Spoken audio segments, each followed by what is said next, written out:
And the abductions are done by their slave race, the Greys. The Greys do the work for them. The Greys do the abductions. The Greys operate the whole DNA arrangement. And according to what I'm now coming to believe, the Greys actually supervise the whole reincarnation process. I see.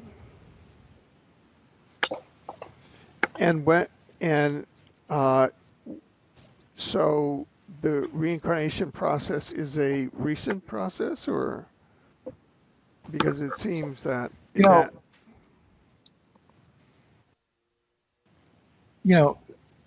my research on what happened in Egypt with Marduk and so forth, I came to realize that probably the whole reincarnation process is just a way of recycling humans and bringing them back here to work as a slave race, because we are a slave race. Essentially, we are a slave race already. We're completely run by banking, the media, Hollywood. All that is controlled by the Illuminati, who are part reptilian and part human, and they dominate in all those fields. So we are basically being kept here under a blanket, unable to reach out to the higher dimensions, and they keep reincarnating us and bringing us back to continue working for them. That's the conclusions I've come to at this point. Well, how are the reptilian bloodlines connected to the Illuminati, for example, in your research? Well, what we know as the blue bloods, the humans we call blue bloods. The reason the reason for that description is because reptilian blood has more copper in it, and that causes the bloodline of a combined human reptilian to be what they call a blue blood. And so the blue bloods were more connected to the reptilians than they were to the human race, and that's why they've been running the show for so long. All of European royalty was intermarried between other blue bloods so that they could keep it part reptilian, and so that the reptilians could more or less join with the Illuminati in running and dominating the human race. And if you do a little research, you'll find that almost all European royalty were considered blue bloods, and they all intermarried. They married their cousins, they married even their own family, and stayed in power. That's how they stayed in power.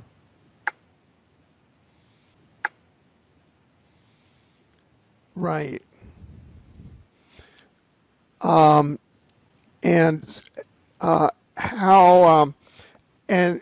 So how consciously how conscious are the hybrids and the Illuminati that they are acting out reptilian control plans, in your judgment? Well, to start with, I came to realize after studying this carefully that when they create a hybrid body, which consists of DNA from the reptilians and the Greys and the human people, that creates a physical body that essentially cannot accommodate a human soul, cannot accommodate somebody that we know as the Patal, spiritual humans. So all hybrids are essentially aliens. In other words,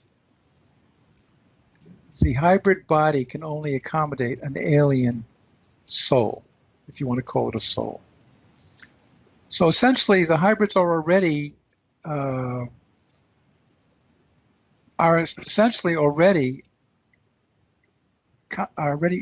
controlling the human race, even though we don't realize it, even though there may only be perhaps, I think the latest estimate was that perhaps 3% of the human race is hybrid, but I think it's much larger than that, and I think it's growing faster And even though the hybrids fit into human society and they can even fit into human workforces and corporations, they still are not human. So they're tied together with the reptilians. And therefore they're going to carry out the reptilian agenda in the final analysis. And so these type of personalities would tend to gravitate toward uniformed forces, controller organizations. Is that what you're saying, or not necessarily? Yeah, they can be easily controlled by the Illuminati. Yeah. Now, and so they can use them. They can use them in wartime. They can use them in crime. They can use them any way they want. Right.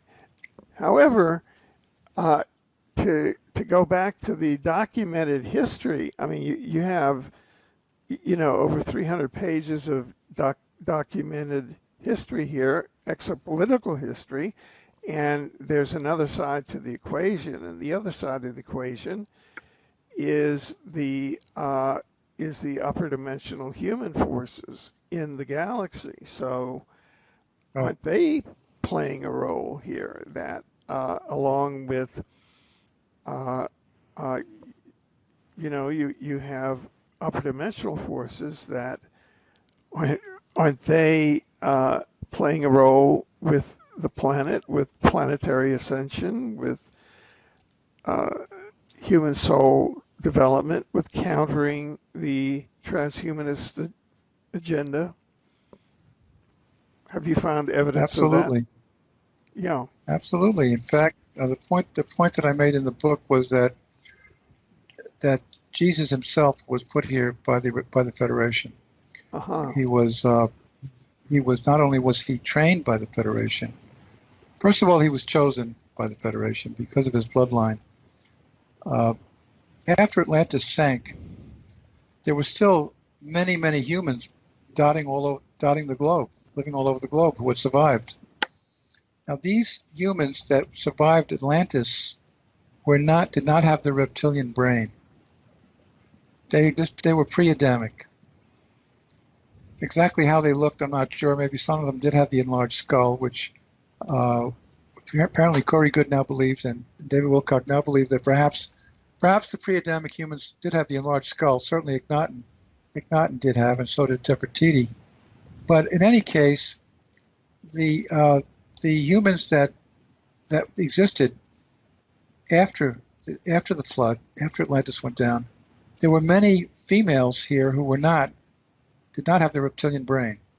And the Federation selected one of those women, who became Mary, and to become the mother of Jesus. And when he was born, they took him to Giza, supposedly, and put him through a long period of indoctrination and training. But he himself, the soul that inhabited the body of Jesus, was also from the Elohim, very advanced already. And so he was ready for the challenge. And it was a tremendous challenge, because he had to compete with two religions that were built in. He had the pantheon of the Roman gods on one side. He had the Jewish priesthood on the other side. And here he's plopped down here, and his job is to create a whole new religion, despite that tremendous opposition of both of those religions. And he was able to do it. And he did his job well. And so that was the first thing that the Federation did to try and regain control of the planet. And as we know, the Christian religion has been very important in keeping us civilized on this planet, and has so far survived for 2,000 years. That was the first thing they did.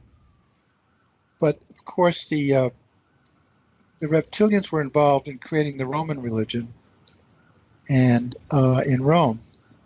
And I went into that in great detail, including the role of Constantine in all of this. And so that was the situation for the last 2,000 years. Right, because there are it seems that there's a very heavy reptilian association with the Vatican, both in terms of symbology. There's evidence of ritual child sacrifice, blood drinking, cannibalism, all of that. Yeah, exactly. And the reptilians do eat human flesh and they drink human blood. So let's get that on the table here so we understand that. I think it was Phil Schneider. You know about Phil Schneider, right? Who he was? Oh yeah, perhaps you can explain that for the audience. He was involved in building all these what they call dumb bases, deep underground military bases all over the globe. He worked on those in America, and I think he said he was involved in 33 projects, but of course the main one was the Dulce thing in Mexico. Well, it was he who said that this is his estimate that approximately 1 million adults and 100,000 children disappear off the face of the earth every year. Now, I tried to make the point with my preface about comparing it with the time machine story, which is very similar. They take them underground, and they use them for food. So that's happening now. That's been happening. Many of the humans who disappear, we have no way of knowing what happened to them, but many of them are being taken down there. And since the reptilians no longer have the dinosaurs to eat, they're eating us. That's the bottom line. Right. And as I understand it, that essentially we're in a state of where the surface governments have made agreements with the reptilian establishment. Is that correct? Or treaties? Yeah. Military-industrial complex, yeah. Yeah. What we now call the cabal. The cabal is the term that we use now. Is cooperating with the reptilians, yeah. Yeah, the Greada Treaty. Could you explain that, or? Well, I think the deal was that they convinced Eisenhower that in 1954 that if he would allow them to abduct humans, they would just abduct small numbers of them, and just to be able to study them, and to be able to emulate the technology, the genetic technology that we displayed, etc. And in return, they would give us tremendous technology, especially anti-gravity technology, which Eisenhower knew about alien craft. He knew that they did display anti-gravity technology. So that was something that the Air Force people wanted very badly. And that was the deal. And they said that they would report on who they abducted, their names, how long they kept them, and what went on. That was, of course, a promise that they broke immediately. And they started abducting humans in large numbers from all over the globe. Well, from the United States, but also all over the globe, and using them to create the hybrids. That was their main program, was the hybridization of the human race. Right. Of course, since we have the reptilian brain, and they could operate from the fourth dimension, that made their job a lot easier. They could appear out of nowhere, apparently, and all of a sudden they'd appear before you, because they would just lower their vibrations and appear human. So that allowed them to abduct many humans very, very easily. And so, how is it that, if you could explain with more, just kind of fill us in that humanity has allowed itself to be sleepwalked into this circumstance, like, cattle blindsided into the slaughter. Yeah, and H.G. Wells in the book The Time Machine, he told that very same story. If you recall that story of the time machine, do you remember that? You read that, right? Oh yeah, but tell our audience. Well, H.G. Wells was a tremendous prophet. It's almost like he had a crystal ball because he could tell what was going to happen 30 or 40 years into the future. And in the time machine, he described a paradise, a seeming paradise of humans living in complete leisure, that did not have to work. They were able to live off the planet and just have fun all day long. But every once in a while, they would all become put into a trance, and batch consignments would be taken underground, where they would be enslaved and eaten by the Morlocks. And that was the situation he described in the book The Time Machine. Now, that was kind of a strange story, really, to predict that the human race is what happened after thousands and thousands of years of human development. That's how we would end up. It just didn't make sense. However, now when we look at the story from the vantage point now of the 21st century, all of a sudden, knowing what we know about the fact that the reptilians eat humans and drink human blood, and according to Phil Schneider, they abduct 1 million adults and 100,000 children every year. That's exactly what seems to be happening. Exactly what H.G. Wells predicted. And it's a sad ending to the human story if that's the way it's going to end. The question is that how it's going to end? But we have some promising developments that may not make it work out that way. Oh, good. because the Federation has not abandoned us. They have not abandoned us. And they're here, and they're working for us, and they're working with us, but they can't do it for us. We have to do it ourselves. So, tell us more. Well, we know the Pleiadians are channeling through various people, particularly Barbara Marciniak. We're getting a lot of information that way. We're getting a lot of information in the dreamscape when many humans are able to go up into the fifth and sixth dimension while they're sleeping. And the whole name of the game now is expanding our human consciousness so that we can basically achieve our destiny, which is to be a very, very advanced race on this planet, because that's the way we were created from the beginning. And we are more than a match for the reptilians. Absolutely more, but as long as they keep us under control, of course, we're not a match. And they have blanketed us on this planet to keep us from achieving space travel and going to Andromeda and going to the Pleiades, because they know that once that happens, it's all over for them. And the key to that is expanding the human consciousness. Right. So that's the job. That's really what the Federation is doing now on this planet, through various influences, through media and through dreamscape and various other ways, through channeling, is to help us advance our spirituality. Now, what exactly is what you call dreamscape? Well, when humans go to sleep and they more or less leave the body, which they do, they're now in the fourth dimension. And we know who controls the fourth dimension, the reptilians.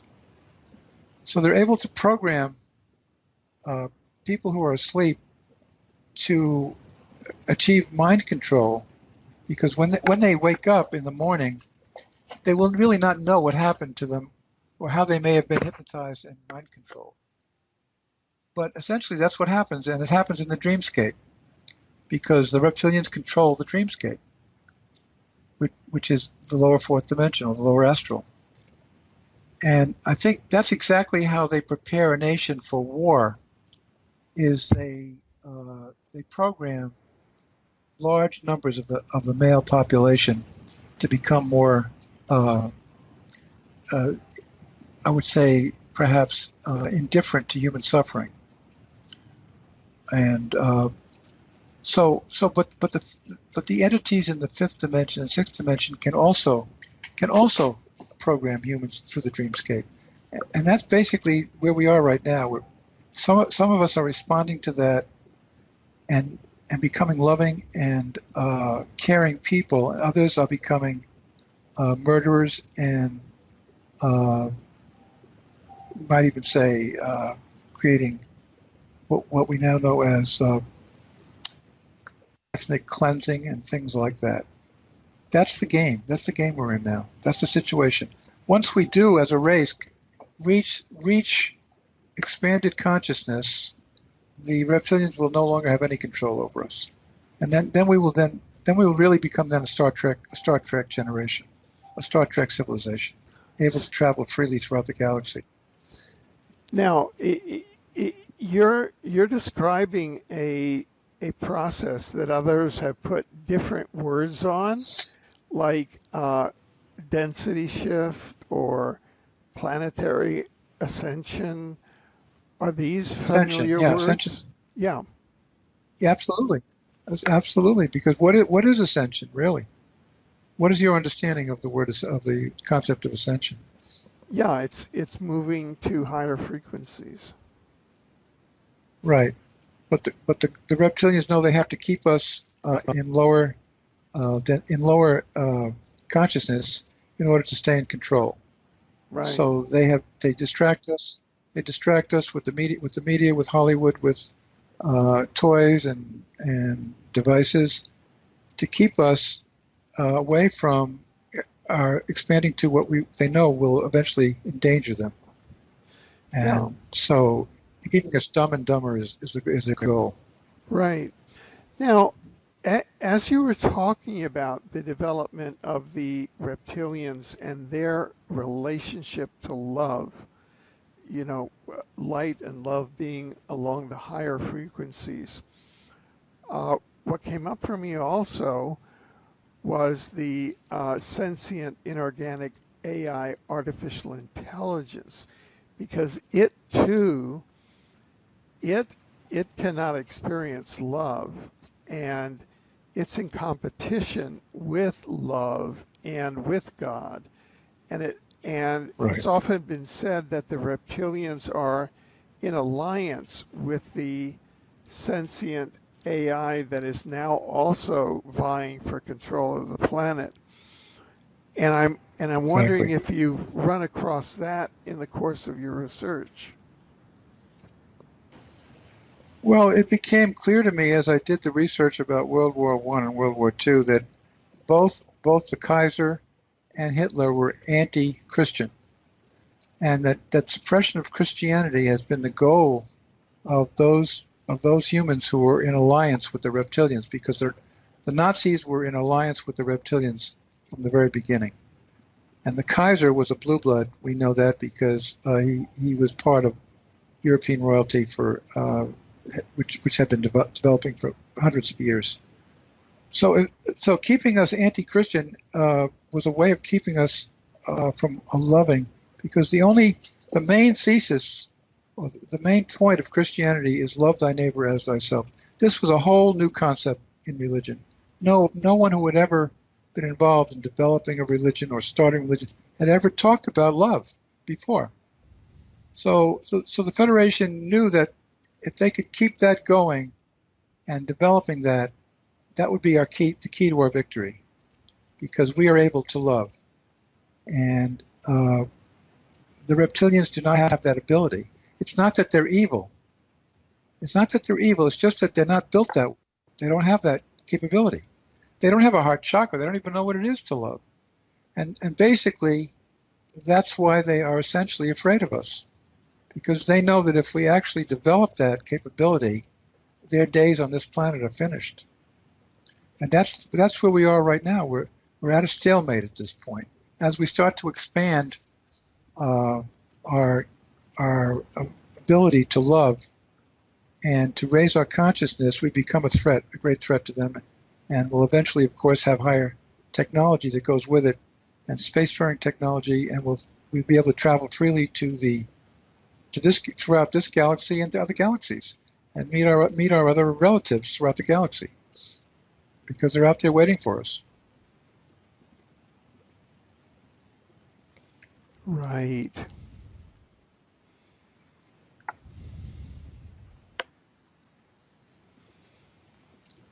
So that's the game. That's the name of the game, as far as I'm able to determine. As we expand, as individuals expand their consciousness, and eventually large groups of individuals expand their consciousness, although they don't like us to do that. They try and keep us from getting together. But as that happens, eventually the 100th monkey phenomenon will kick in. And I think you know that story about the 100th monkey, right? Yes. How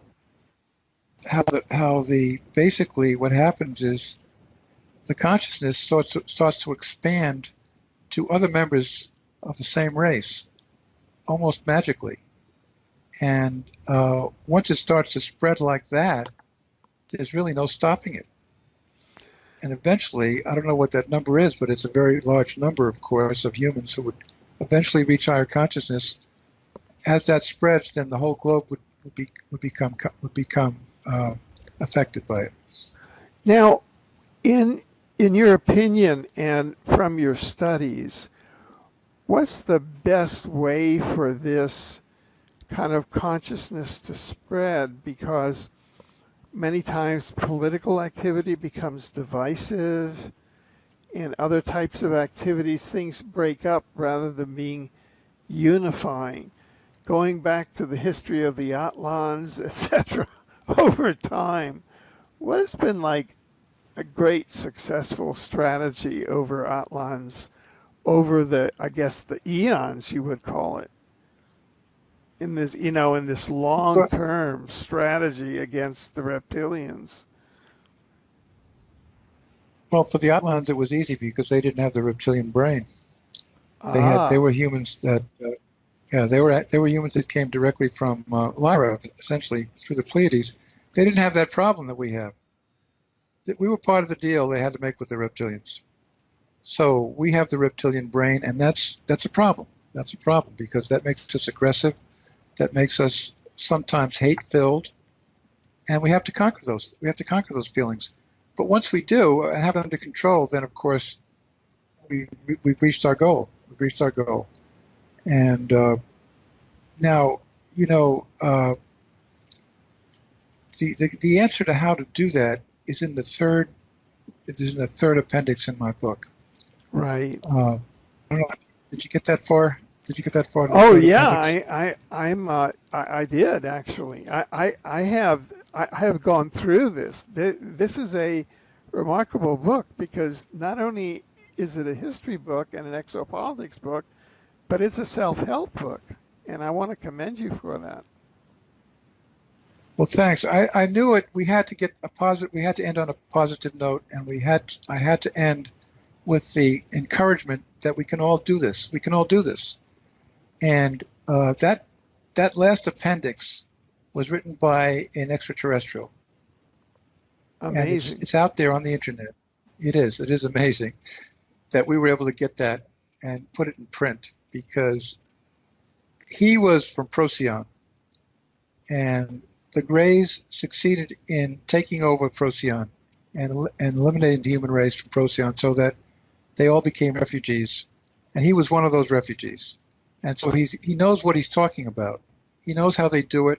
He knows how they eventually create more or less their underlings through mind control. It's all about mind control. That's how they control us, essentially. And they perfected a lot of those techniques already. So Kyla, that's his name, is giving us this lesson in how to overcome mind control and how to reach our spiritual potential. And that's why it was important that I wanted that in the book and make sure that got in there because that's the key. That's the key to us eventually winning this game. Could I read a paragraph from that? Would that be okay? Yeah, please.